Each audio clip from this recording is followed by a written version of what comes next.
네, 안녕하세요. 케이블자입니다. 시청하시니 구독하기, 좋아요, 알람 설정, 멤버십까지 부탁을 드리겠습니다.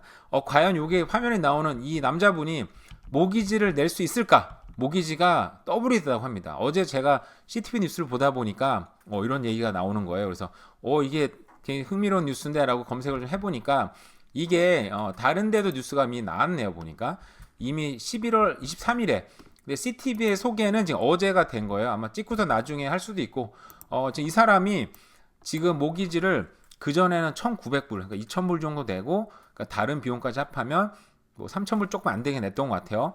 근데 지금 모기지가 거의 더블이 돼버려가지고 내는 금액 자체가 그 금액 그 금리도 올랐잖아요, 그죠? 금리도 거의 한 2배 이상 가까이 오른 것 같아요. 그러다 보니까 2,000불 내던 걸 4,000불을 내야 되고 거기에다가 뭐 콘도피 내고 또 텍스 내고 하다 보면은 이제 거의 5,000불을 내야 되는 거예요. 그래서 그걸 견디질 못하고 사우스서울에 산다고 합니다. 견디질 못하고 집을 이제 팔게 됐다는 얘기예요. 그래서 충분히 공감이 가더라고요. 보니까 저 같은 경우도 모기지를 뭐 더블까지는 아니지만 옛날보다 거의 뭐 1,300불, 400불 이렇게 더 내고 있어요. 그러니까 굉장히 힘들죠. 그래서 뭐 경기랑 상관없이 부동산에 상관없이 그냥 아주 지극히 개인적으로 금리 좀 떨어져야 내가 먹고 살지, 내가 좀 살 수 있겠다는 생각을 하는 건데 이 사람 같은 경우는 지금 사실상 작년에 그런 얘기도 많이 나왔잖아요. 이제 2023년 4년 거의 다 됐죠. 이제 4년 5년 되면은 집주인들이 모기지 간데 리뉴 많이 할 거고 그럼 거의 모기지를 더블로 내야 되니까 집주인들의 이제 공포가 시작이 될 거다. 그래서 2024년에 혹시라도 뭐 좀 경기 침체도 우리가 지금 다가오고 있잖아요. 이때 이제 집을 소위 말해서 던지는 사람들이 많이 생기면서 가격이 이제 하락할 거다. 혹은 폭락할 거다. 이런 얘기가 많이 나왔는데 이 기사는 단적으로 그걸 하나 보여주고 있는 것 같아요. 집주인들의 공포가 현실적으로 시작이 되고 있다 하는 거예요. 그래서 이 사람은 도대체 어떤 사연이 있을까? 꼭 그렇게 더블을 내야 되는 상황인가? 라고 봤어요. 자세까지는 아니지만 제가 기사를 한번 보니까 저는 그래서 이 사람이 그 콘도를 산지 분명히 그 막 가격이 인터레스트가 되게 쌀 때, 이자가 쌀 때, 그러니까 2021년, 뭐 2022년 사고 뭐 1, 2년 소유를 해가지고 아무런 옵션이 없이 정말 꼭 되팔지 않으면 안 되는 상황인가라고 생각을 해서 보니까 좀 의아했던 게 이 사람은 콘도를 14년이나 소유를 했습니다. 그죠? 그러니까 우리가 대체적으로 25년을 모기지를 받고 그죠? 30년을 받기도 하잖아요. 저는 30년 다 받는데 이자를 많이 내지만 돈 페이먼트 좀 낮추기 위해서 먹고 좀 살려고 대략 25년 받잖아요. 아니 14년을 갚았으면 굉장히 오래 한 거예요. 어쨌든 뭐 베리어블 옵션을 했든 말든 간에 이거를 더블까지 올게 할 이유가 없는 것 같아요. 물론 저는 모기지 전문가는 아닙니다. 그래서 제가 볼 땐 저거를 이 사람 제가 볼 때는 이게 이 언론에서는 되게 자극적으로 좀 써야지 요즘에 좀 소위 말해서 어그로 좀 끌고 조회수 좀 빨리고 뭐 그러잖아요. 그죠?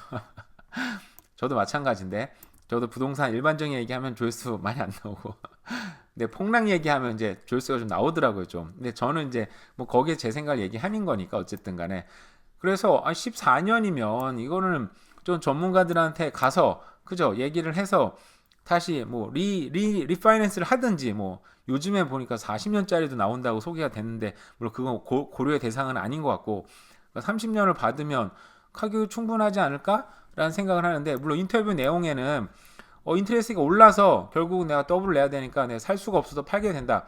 이거는 it doesn't seem right. 뭐 옳지 않은 것 같다. 그래 맞아요. 옳지 않을 수도 있어요. 요즘에 캐나다 프라임 레이트까지 다 하면은 7.2 이거 굉장히 좀 오버에 쓴 것 같은데 제가 볼 때는 6.3% 6% 왔다 갔다 하고 거의 고정은 5%대도 있긴 있더라고요. 5.8, 5.9긴 하지만 어쨌든 심리적으로 마음이 6% 넘는 금리 받는 마음하고 5%대 금리 받는 마음이 좀 다르더라고요. 보면은 물론 저도 이제 받을 준비 생각하고 있지만 물론 저는 사채 쓰는 입장이다 보니까 5%든 6%든 7%든 그냥 제도권만 받으면 좋겠다라는 생각은 하고 있어요. 어쨌든 간에 아까 말씀드린 사람 5,000불 이상이 이제 모기지 관련해 집 관련해서 이게 소비가 되다 보니까 아니 돈을 써야 되니까 도저히 감당할 수 없어서 팝니다라고 얘기를 하고 있는데 이게 이 기사는 제가 볼 때는 좀 어쨌든 과장된 측면이 있다라고 생각을 해요. 어쨌든 모기지 공사에 보면은 집주인들의 45%는 거의 절반이죠. 어마어마한 숫자입니다. 이 사람들이 2024년하고 2025년에 about 2.2 밀리언. 대단하죠? 이 사람들이 모기지를 재갱신을 해야 된대요. 저처럼 베리어블 서 옛날부터 계속 처음부터 아주 비싼 금액을 내는 사람들이 아니고 제 주변에는 진짜 1%대인 분도 계시긴 계시더라고요. 어마어마하죠. 근데 어쨌든 이걸 리뉴를 하면은 지금 금리가 뭐 6% 가니까 1%대 받은 사람들은 뭐 그냥 거의 3배 가까이 내야 되는 건 아니겠지만 금리 자체는 3배로 뛰는 거잖아요. 그죠? 근데 그 사람들이 5% 가까이 낸다 그러면 2.5배 정도 내는 거네. 어쨌든 그냥 충격이 다가올 수도 있겠다.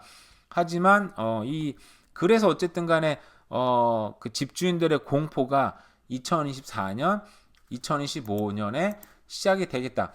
뭐 이 화면에 아까 그 기사에 나온 분은 정확한 그건 아니지만 어쨌든 이분도 모기지에 쫓겨서 내는 느낌이라면 시장 가격보다는 좀 싸게 상식적으로 내놓지 않을까요? 그리고 누가 오퍼가 많이 안 들어왔다. 근데 누가 오퍼가 겨우 들어왔는데 좀 깎아서 사달라고 한다. 그럼 기꺼이 어느 정도 깎아주지 않을까? 라는 생각이 들어서 어떻게 보면 저런 분들을 그러니까 저렇게 좀 뭐 꼭 던져야 되는 상황이 돼서 던지는 사람이라든지 좀 빨리 어쨌든 빨리 팔아야 되는 사람이라든지 갈아타기를 해야 되는데 그 집을 살려면 이 집 지금 살고 있는 빨리 팔아야 되잖아요.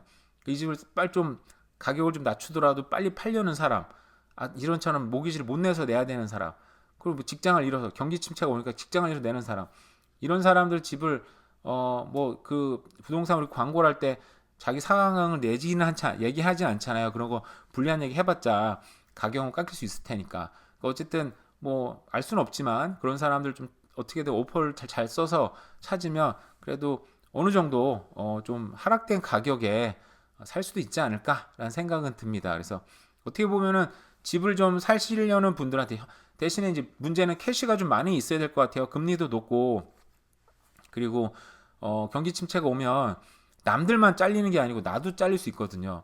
그리고 그때 집 사는 게 굉장히 어려워요. 투자하는 것도. 왜냐하면은 저번에 말씀드렸지만 나도 사는 것도 문제지만 집 사서 과연 세입자가 들어올 것인가에 대한 생각도 많이 들거든요. 경기 침체가 오면 투자 여건은 투자 여건은 좋아지지만 실제로 투자하기가 또 굉장히 용기가 필요하다. 그런 얘기 한번 했잖아요. 그죠? 여러 번 했죠. 그래 어쨌든 근데 뭐 캐시 좀 많고 좀 뭐 여유가 있으신 분들은 2024년, 2025년에 좀 좋은 뭐 나름대로 기회가 올 수도 있겠다라는 생각은 들었습니다. 네, 저는 변동금리로 이미 상당한 이자를 내고 있기 때문에 큰 무리는 없습니다. 네, 이제 고정금리 받으시는 분들이 그런 공포가 시작이 된다고 하는 것 같아요. 네, 재밌는 기사는 아니고 흥미로운 기사가 나서 한번 살펴봤습니다. 어쨌든 비가 내리고 있습니다. 남은 하루도 잘 보내세요. 감사합니다.